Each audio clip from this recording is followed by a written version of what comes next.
message from Anonymous for Duke One.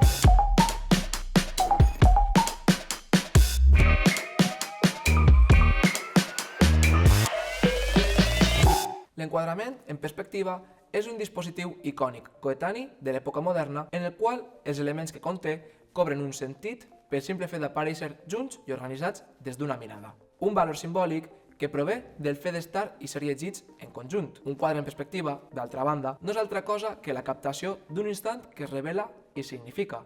És una pressuposició, al cap i a la fi, fal·laç, ja que la significació només es pot produir a través de multitud d'operacions retòriques, discursives i ideològiques. No és mai producte d'una transparència automàtica entre el fet i la seva representació. Aquest dispositiu i les seues propietats és heretat per la fotografia i el cinema.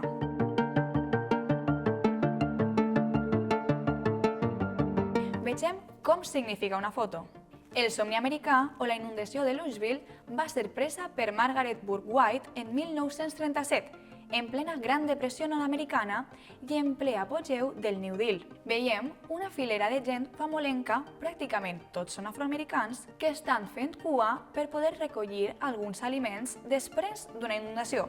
Dalt, en contrast amb la pell fosca dels necessitats, una tanca publicitària ens mostra la totalitat d'una família de classe mitjana somrients i feliços al seu automòbil amb un gosset, també blanc. Unes lletres, com no, blanques, sobre la imatge ens diuen "There's no way like the American way". Això té un sentit en anglès, que es perd al traduir-lo al castellà. En anglès no es diu mode de vida, es diu way, camí o ruta de vida.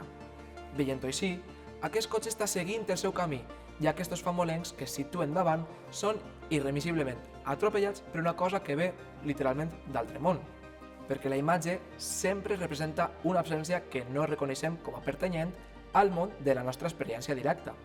La següent és una foto emblemàtica de finals del segle XX. A la plaça de Tiananmen, un jove estudiant s'enfronta a una filera de tancs. Són les famoses protestes contra el règim comunista xinès, que pretenien que el moviment iniciat per la perestroika i en general les obertures del règim de l'est europeu tinguessin lloc també a la Xina. Veiem aquests tancs deshumanitzats. Aquest model iconogràfic en origen es podria rastrejar fàcilment a els afusellaments del 3 de maig de Goya, on veiem clarament les víctimes que seran executades i, no obstant això, no veiem un sol rostre, sinó un pur semblant maquínic en els soldats francesos.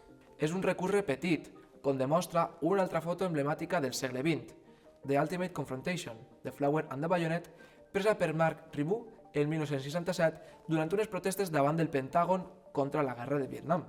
Però el que volem subratllar de la fotografia de Tiananmen és un altre aspecte. Veiem que hi ha una sèrie de línies a terra que cobren un sentit completament diferent del que tindrien a simple vista, precisament per ser fotografiades. Ens referim als carrils de la calçada i al pas de zebra. L'estudiant aconsegueix que els tancs es paren just quan ell està en el terreny en el que han de cedir-li pas, i així es transmet un missatge ideològic clau.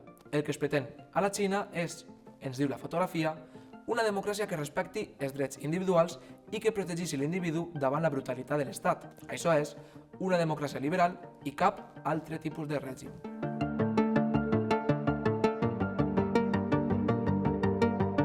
La pantalla de cinema també comparteix aquestes propietats semiològiques de la pintura i la fotografia.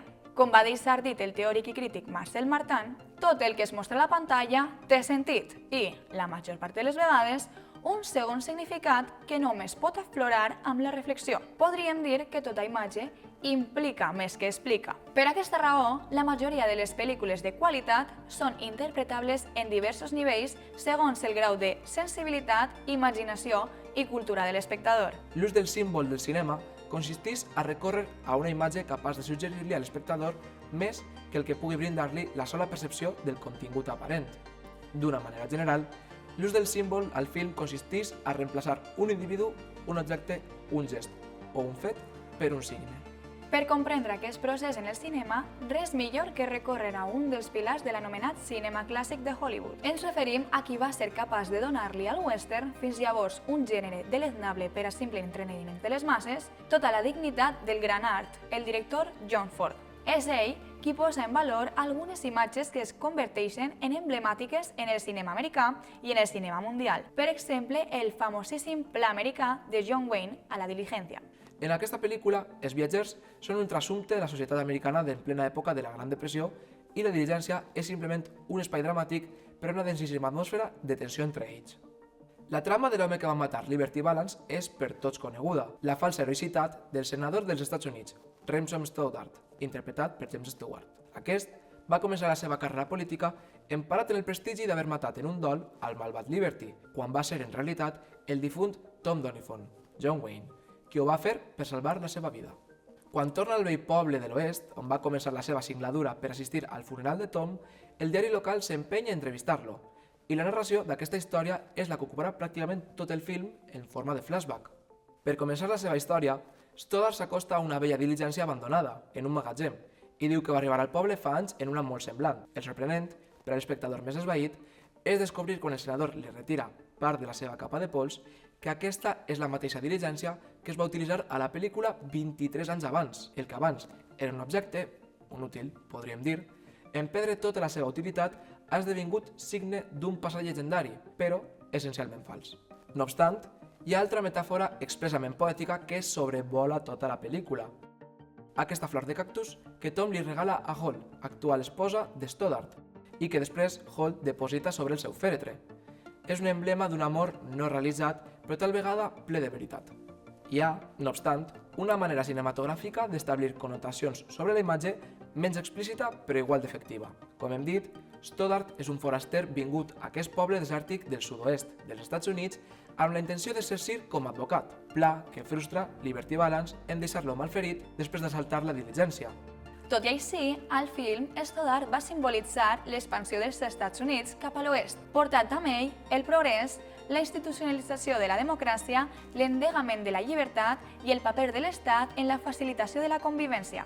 En les estones lliures de la seva feina al restaurant de la família de Hall, dona classes als habitants del petit poble. Així transmet l'ideal il·lustrat de la democràcia americana. Ho veiem a la seva petita aula emmarcat pel retrat de George Washington i el de la bandera de la Unió, impartint la seva classe, i veiem, en contrapla, als alumnes.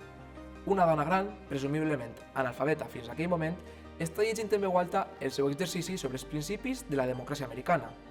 Veiem el xèrif a l'altre extrem de la sala, també dret recolzat sobre la paret. I, semiocult, després de la dona a l'extrem esquerre de l'enquadrament, hi ha Pompey, el criat negre de Tom. Quan aixeca la mà per intervindre, en posar-se en peu, la seva figura està al costat d'un retrat d'Abraham Lincoln. El sentit icònic de la seqüència és més que evident. El cas és que, al cap d'un moment, arriba el seu amo. Tom entra per la porta sense demanar permís i li reganya perquè no està treballant i està perdent el temps amb això de l'educació. Pompey el rep submissament mentre seguim veiem al fons el petit retrat de Lincoln. Però, en un moment determinat, Tom es col·loca en una posició tal que el retrat de Lincoln queda completament ocult darrere de la seva figura. Quan a la fi se'n van tots, Stoddard es queda amb Hall, parlant davant del retrat de George Washington. La història romàntica, l'heroica, l'èpica i la política han estat perfectament construïdes, a més, d'una manera pràcticament imperceptible, però aquesta significació ha calat molt fons en la nostra psique. Esperem haver-vos transmès en aquest capítol com funciona el mecanisme de posada en escena com a constructor de significacions, tant en l'enquadrament estàtic de la pintura i la fotografia com en la pantalla dinàmica del cinema. Si teniu interès en conèixer més aspectes del llenguatge visual, us emplacem a seguir els diferents capítols d'aquesta sèrie. Fins aviat!